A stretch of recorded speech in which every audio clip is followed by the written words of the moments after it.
And I'll start reading from there.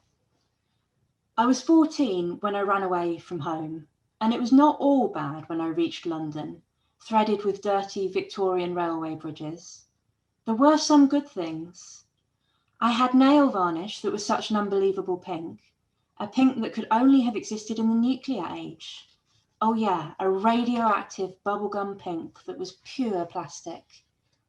And some mornings I would wake up and search out the least chipped nail and stare and delight in that pink in the daylight. It was so elegant, so modern.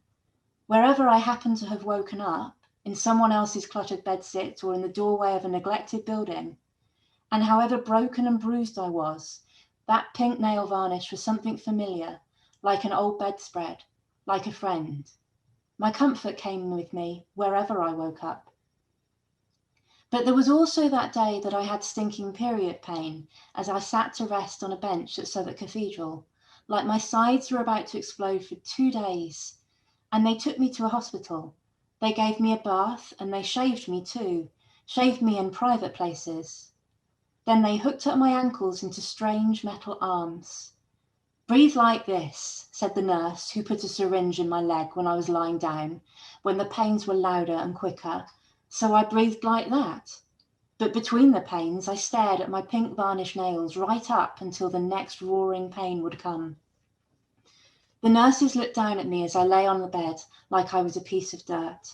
And I tried to be good, and I tried to be quiet through the explosions, but it was impossible to be even slightly quiet.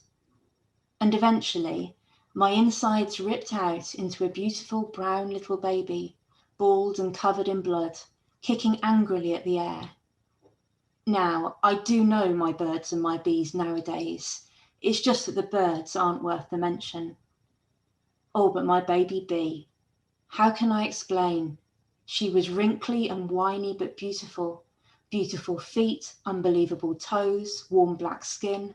I wanted to kiss every single eyelash.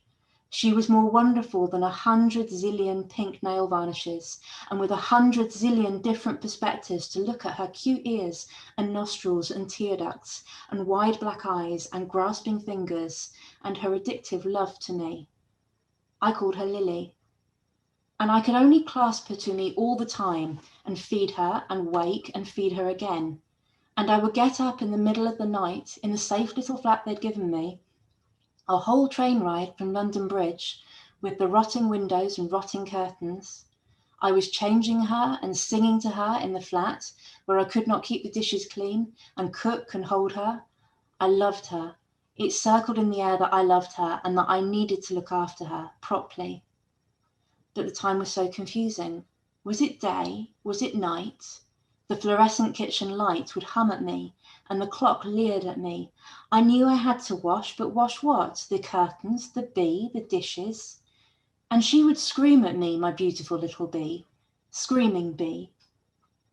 And they took her away from me for good after 3 weeks. They, the machine, the council, hospital, social services. The system took her to better parents, older parents, ones with a similar ethnic background. Can I say goodbye to her? I croaked through the tears, but she was already being taken away. I was allowed to stay in the 2-bedroom council flat that they'd given me with the lock on the front door, so when they sent me back alone from the hospital, I had somewhere to hide from those ones who flatter you, then trap you. I could bolt that front door if I ever needed to, even when the local teenagers left a burning car in the cul-de-sac outside. And this meant there were no more babies. My life was a broken up jigsaw, no roots, no branches, no sky, no ground, no horizon, but the blankness never went away.